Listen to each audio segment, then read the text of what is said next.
ILFൻ്റെ ഒരു പുതിയ വീഡിയോയിലേക്ക് സ്വാഗതം. നിങ്ങളൊരു പെൺകുട്ടിയെ ഇഷ്ടപ്പെടുന്നുണ്ടോ?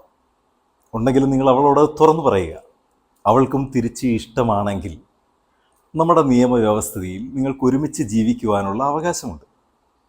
ഇനി നിങ്ങളുടെ ഇഷ്ടം അവൾ എതിർക്കുകയാണ്, അവൾക്ക് താല്പര്യമില്ല എങ്കിൽ സാധാരണഗതിയിൽ ഇന്നത്തെ പൂവാലന്മാർ ചെയ്യുന്നത് പോലെ പുറകെ നടന്ന് ശല്യപ്പെടുത്തുക, വാട്സാപ്പ് മുഖാന്തരം മെസ്സേജ് ചെയ്യുക, വീട്ടിലേക്ക് അതിക്രമിച്ച് കയറുക, അത്തരത്തിൽ എന്തെങ്കിലും ദുരുദ്ദേശപരമായിട്ടുള്ള നടപടികൾ നിങ്ങളുടെ ഭാഗത്തു നിന്നുണ്ടായാൽ ഇന്ത്യൻ നിയമവ്യവസ്ഥയിൽ സെക്ഷൻ 354D പ്രകാരം സ്റ്റോക്കിങ്ങിൻ്റെ പരിധിയിൽ വരും. അതായത് അവൾക്ക് നിങ്ങളിൽ നിന്നും സംരക്ഷണം കിട്ടുന്നതിൻ്റെ ഭാഗമായിട്ട് ഈ ഒരു സെക്ഷനിലൂടെ 3 വർഷം വരെ കഠിന തടവ് ശിക്ഷ അനുഭവിക്കുന്ന അവസ്ഥയിലേക്ക് ഈ ഒരു വ്യക്തിയെ കൊണ്ടുവന്നെത്തിക്കാൻ ഈ പെൺകുട്ടിക്ക് ഇന്ത്യൻ നിയമവ്യവസ്ഥയിൽ അവകാശമുണ്ട്.